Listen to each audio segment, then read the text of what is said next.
Welcome back to my fall table runner quilt. In today's video, we'll take care of all the embroidery and piecing, and this quilt will really take shape.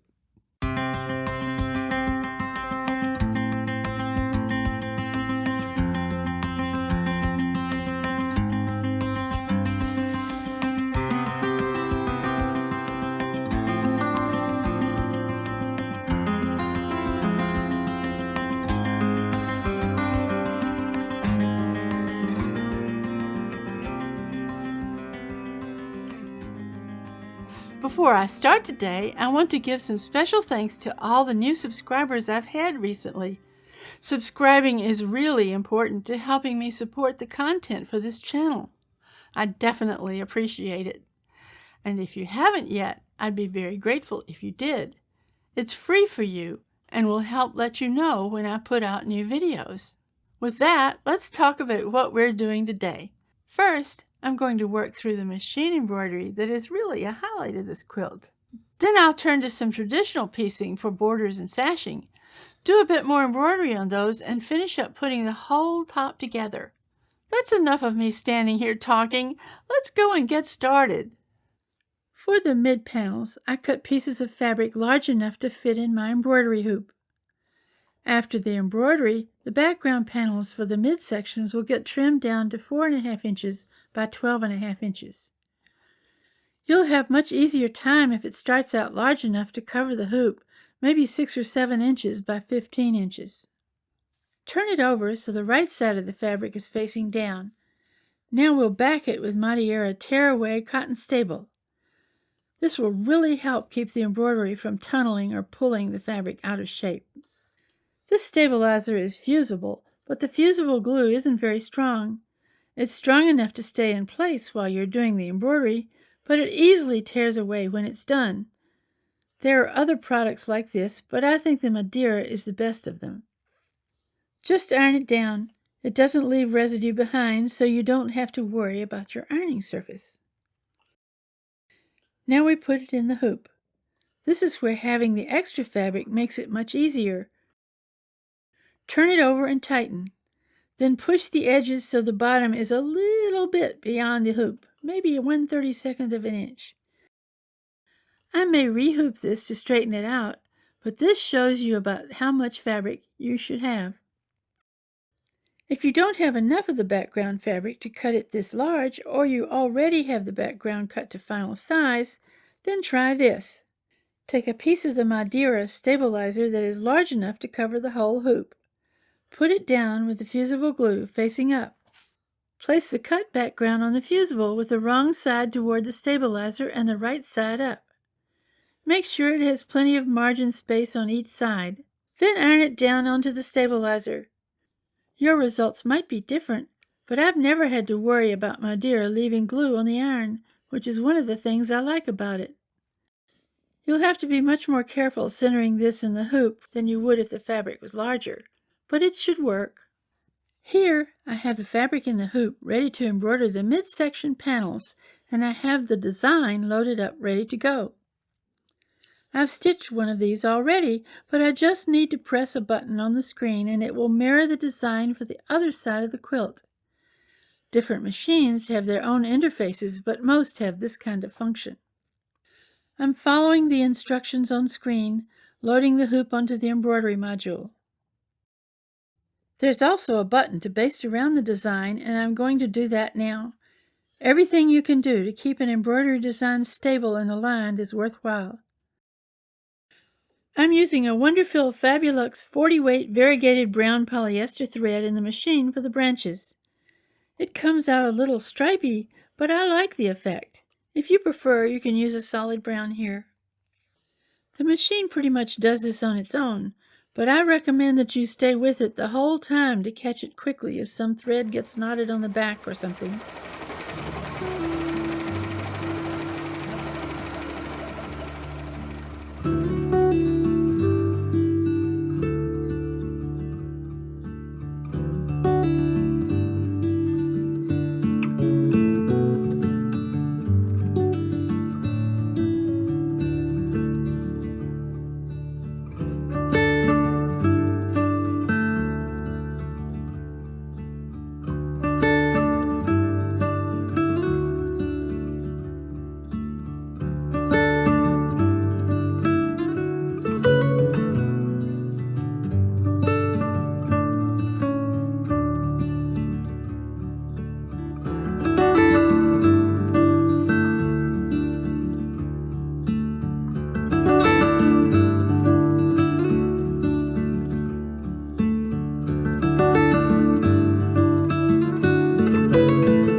switch threads to a different color in the same Fabulux series, a slightly variegated yellow, and we can continue on to embroider the first set of leaves.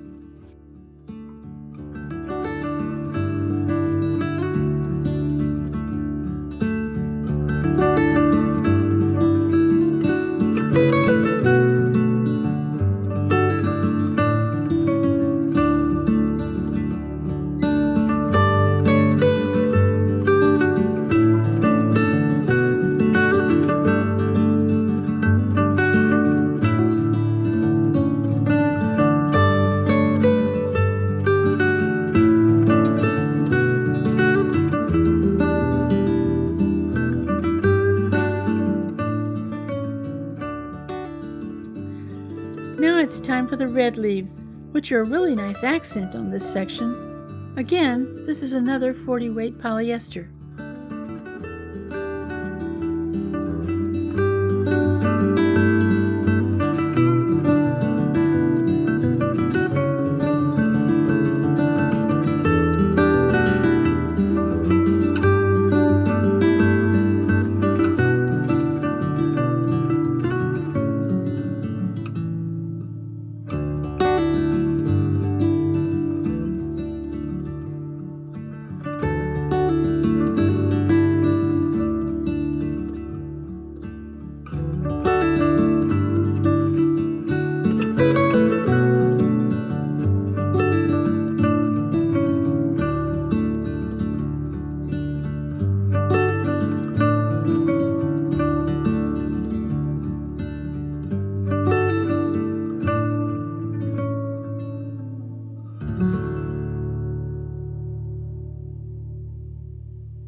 Here I'm piecing the border and sashing pieces to the mid panels we've already embroidered.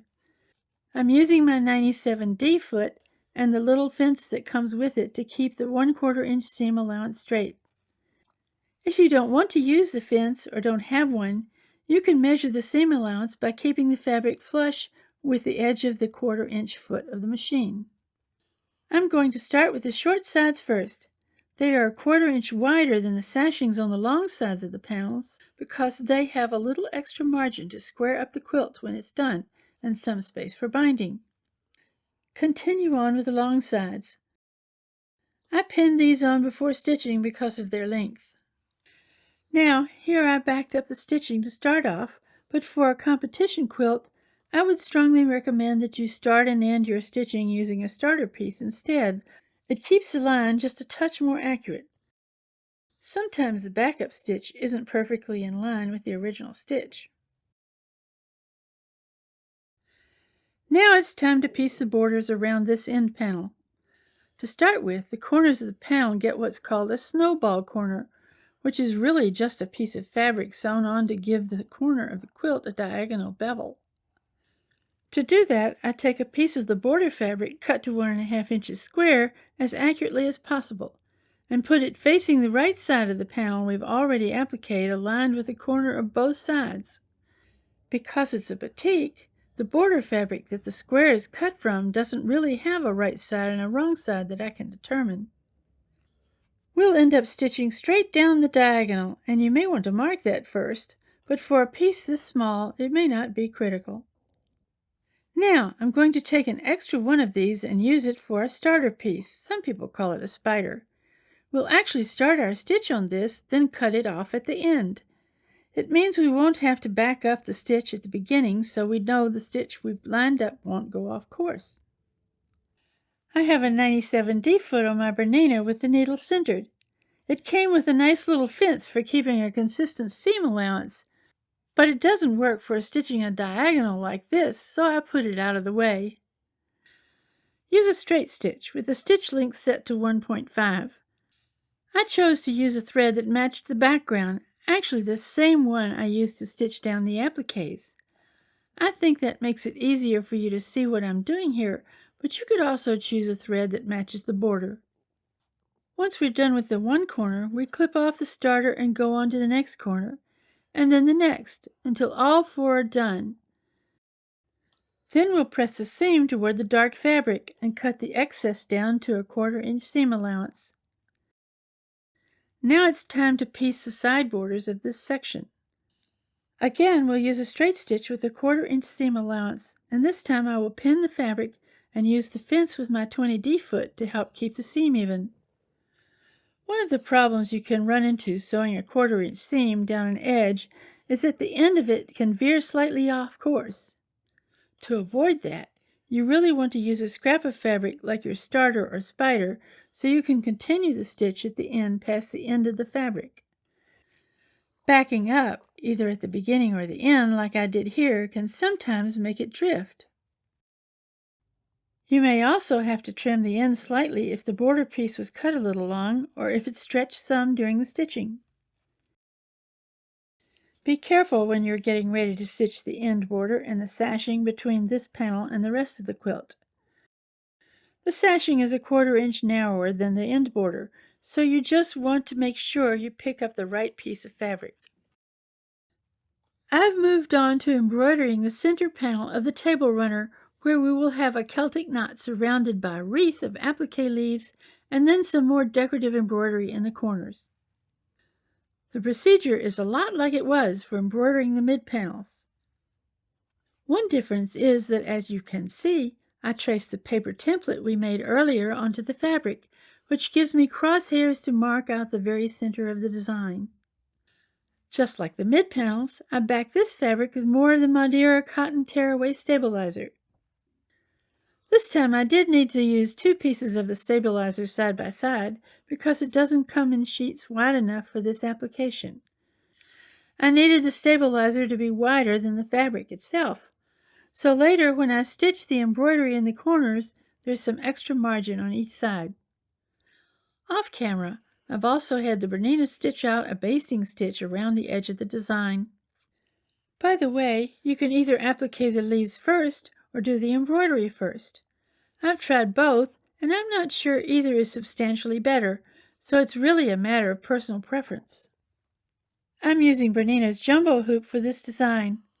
It's the largest hoop I have and lets me do larger pieces like the Celtic knot in one run without any rehooping.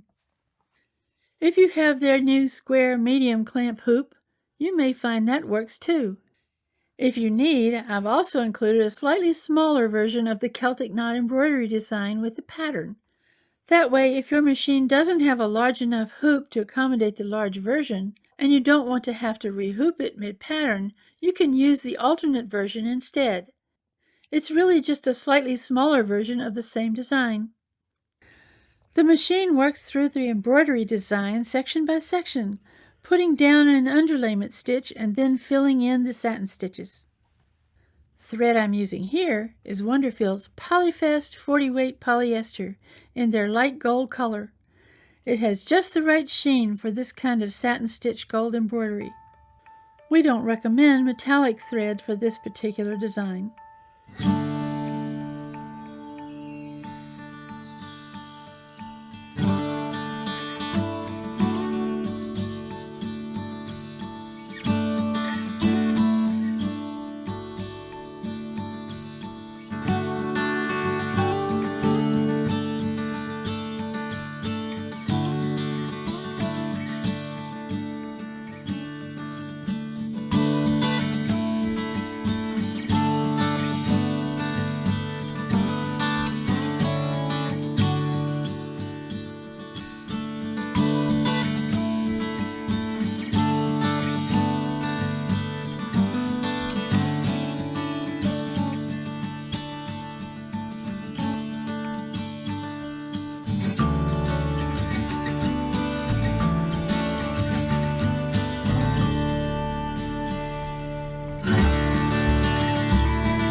With the center design done, I have rehooped the panel to let me stitch the corner designs.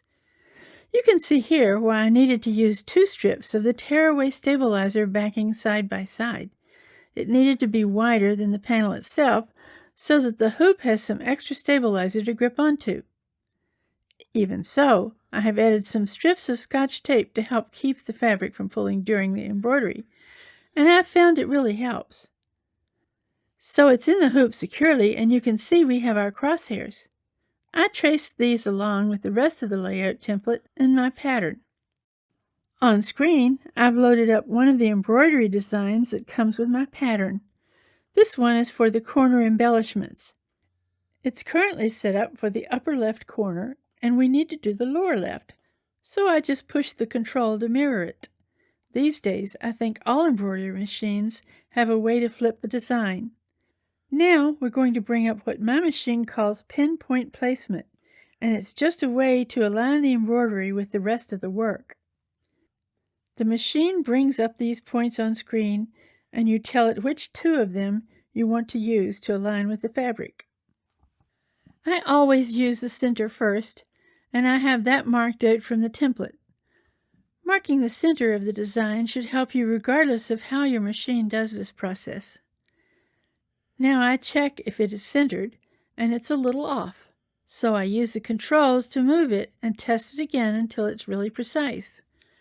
Once you get the first one, you hit set. I'm going to use the left point for the second one. It needs a slight adjustment too. Then I hit set. Between these 2, it knows where the fabric is and exactly how much of an angle it's at in the hoop, so it can adjust things. We're going to start with the leaves of the corner design. For these small details, I'm using a very fine 100 weight polyester from Wonderfill called Invisifill. They're kind of coppery reddish brown. It's a fall color, and it complements the gold vine design well. For the vine, I switched to the same gold-colored 40-weight polyester thread I used for embroidering the center knot. Just as with the Celtic knot design, it stitches down an underlayment and then goes back over it with the satin stitching. So with that, we're done. I'll take it out of the hoop so you can see it a little better. We need to do the same corner embroidery on the border of the pieced end section that we did on the corners of the center section. As you can see, I put stabilizer on the back of this section the same way I did with the center section. The end section and the center section are the same width, and the placement of the corner embroidery is the same. So you use the same template to mark the placement. It may be harder to see on camera than the chalk markings were on the brown batik, but I traced the crosshairs for the corner embroidery on this section just like I did with the center section. I used the same pinpoint routine with the crosshairs to align the stitching. Now I'm using the automatic basting routine to stitch around the design. It goes really fast, but makes a difference in keeping the fabric stabilized. This time, I'm starting with the stitching of the vine first because I still have that thread loaded from stitching the center section, and then I'll switch to the leaves. This 40-weight thread is doing fine here, but I'm a little worried about how the 100-weight thread for the leaves will do stitching through more layers of fabric where the borders are pieced together. I've switched to the 100-weight Invisifill for the leaves. The hardest part is threading the needle. This thread is too light for the automatic threader to work. Here, I got my first thread break about halfway through the leaves. It's just a thicker stack of fabric than the thread has to stitch through, and a lot of this is dense batiks. I'm just going to rethread and keep going, and hopefully we get through the rest.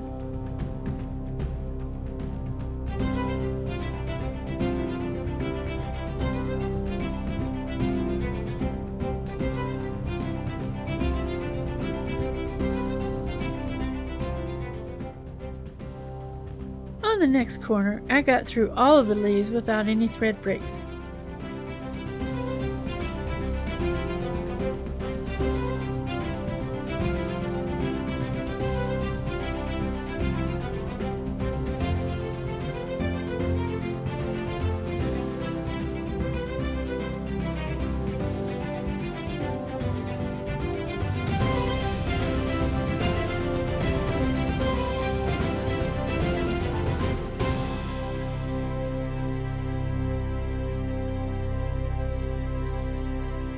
So the end section is done and it looks pretty good.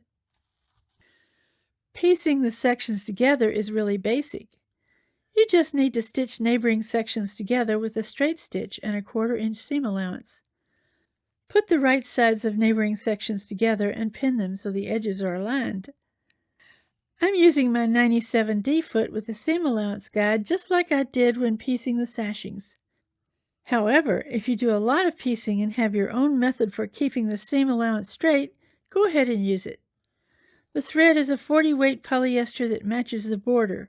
It's the same I used for stitching some of the pieces together earlier. Repeat this step a few more times until the whole top is together.